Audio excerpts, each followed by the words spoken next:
ଆମେ ସମସ୍ତେ ଗ୍ରହଣ କଲେ କିନ୍ତୁ କଣ ପାଇଁ ଯଦି ଏ ସମାଜରେ ଅନ୍ୟାୟ ଅନୀତି ଭିତରେ ଲିପ୍ତ ରହିବ ତାହେଲେ ମଣିଷ ଆଜ୍ଞା ଶ୍ରେଷ୍ଠ ଜନ୍ମ ପାଇବ। ଆଜ୍ଞା କଣ ପାଇଁ ଲେଖା ହେଲା ଏ ବରଣ ସୌତ ସମାଜ ହୁଏତ ଦେବତା ମାନଙ୍କର ଭାବନା ଅଲଗା ଇଏ ମଣିଷର ଭାବନା ଅଲଗା ଯୋଉଥିପାଇଁ ଏ ମଣିଷ ଜନ୍ମ ହେଇଥିଲା ତାର ସାର୍ଥକତା ଏ ମଣିଷ କରିପାରୁନି ଆଜ୍ଞା। କାହିଁକି ନା ଅନେକ ଜନ୍ମ ତପ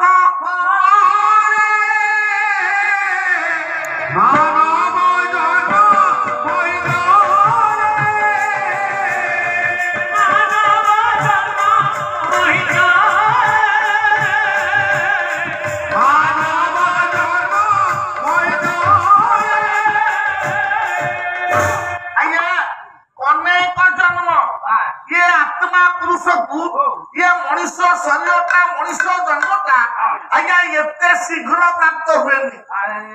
କମ କଷ୍ଟ କରିବାକୁ ପଡିବ। ମା ପେଟରେ 10 ମାସେ 10 ଦିନ ରହିବ ମେଡିକାଲ ଘୋଷଣା ହେଇକି ଯିବ ସିଜରିଂ ହେଇପାରି ନର୍ମାଲି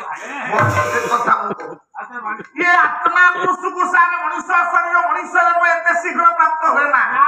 ଜଗନ୍ନାଥ ଦାସ କହିଲେ ଅନେକ ଜନ୍ମ ସଂସାର ଭିତରେ ଆତ୍ମା ବାରମ୍ବାର ଜନି ଜନ୍ମ ହୁଏ ବିଲୀନ ହୁଏ ଜନ୍ମ ହୁଏ ବିଲୀନ ହୁଏ ଜନ୍ମ ହୁଏ ବିଲୀନ ହୁଏ ଅନେକ ଥର ଜନ୍ମ ହେଇଛି ଅନେକ ଥର ବିଲୀନ ହେଇଛି।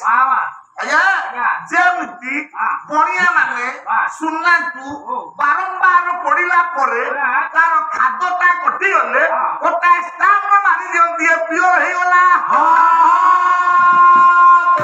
ଆତ୍ମା ବାରମ୍ବାର ଇଏ ସଂସାର ମଧ୍ୟରେ ଜନ୍ମ ଗ୍ରହଣ କରି ବିଲୀନ ହେଲା ପରେ ତାର ସମସ୍ତ କଳୁଷ କଟିଲା ପରେ ଆତ୍ମାଟା ଯେତେବେଳେ ପୂତ ପବିତ୍ରମୟ ହୁଏ ବିଧି ରୂପକ ଭଳିଆ ଗୋଟେ ସ୍ଥାନ ମାରିଲେ ଆତ୍ମା ପାଇଁ ମଣିଷ ଶରୀର ଜଗିବା ଏତେ କଷ୍ଟ ଏତେ ନିଷ୍ଠା ଏତେ ତ୍ୟାଗ ଏତେ ସାଧନାରେ ଏ ଆତ୍ମା ମଣିଷ ଶରୀର ପାଇଛି। ଏ କଣ ମଣିଷକୁ ମଣିଷ କାଟିବ ବୋଲି ଏ ଶରୀର ଗଠନ ହେଇଥିଲା? କରମଳା ଠାକୁର ଅଭିରାମ ପରମହଂସ ସୁନ୍ଦର ଭାବରେ ଦର୍ଶନ ଦେଲେ କହିଲେ ଧନ ମର୍ତ୍ତ୍ୟରେ ମନୁଷ୍ୟ ଶରୀର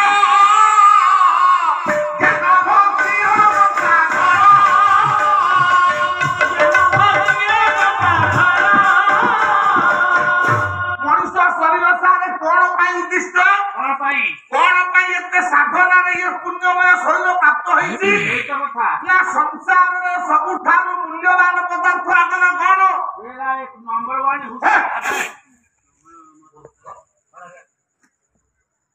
ଆଜ୍ଞା ସବୁଠାରୁ ମୂଲ୍ୟବାନ ପଦାର୍ଥ ଆପଣ ବର୍ତ୍ତମାନ ସମସ୍ତେ ଏବେ ଜାଣିବେ। ମୁଁ ଖରାପ କଥା କହୁଛି ଆପଣ ଯାହା କହିଲେ ମୁଁ ସେ କଥା କହୁଛି ମୂଲ୍ୟବାନ ଜିନିଷ ସବୁ କ୍ଷେତ୍ରରେ ସେ ଜିନିଷ ବାପା ଯଦି ମରିକି ପଡିଛି ଶବ ସତ୍କାର ହବ ଆସ୍ଥା ଆଜ୍ଞା ସୁନା ଗ୍ରାମକୁ ବର୍ତ୍ତମାନ 68,000 ହେଇଗଲା। ଆଜ୍ଞା ଇଏ ମଧ୍ୟ ମୂଲ୍ୟବାନ କିନ୍ତୁ ନା ସୁନା ଠାରୁ ହୀରା ଠାରୁ ମୋତି ମାଣିକ ବୈଦୁର୍ଯ୍ୟ ଅଷ୍ଟରତ୍ନ ଠାରୁ ମୂଲ୍ୟବାନ ପଦାର୍ଥ କିଏ? କରମଳା ଠାକୁରଙ୍କର ବିଚାର ଭାବରେ ଆଜ୍ଞା ଗୋଟିଏ ଜ୍ଞାନ ଆଉ ଅନ୍ୟଟି ହେଲା ଭକ୍ତି। ଆଜ୍ଞା ଜ୍ଞାନ ଆଉ ଭକ୍ତି ଠାରୁ ମୂଲ୍ୟବାନ ଦୁନିଆରେ କିଛି ଅଛି? ଯାହା ଘରେ କିଛି ଦିନ ତଳକୁ ଧରନ୍ତୁ 30-50 ବର୍ଷ ତଳକୁ ଯାହା ଘରେ ସୁନା ଟିକେ ଥିଲା କି ରୂପା ଟିକେ ଥିଲା ସେତେବେଳେ ମଉସା ଆପଣଙ୍କର ସିନ୍ଦୁକ ଆଉ ପେଟରା ବ୍ୟବହାର ହଉଥିଲା।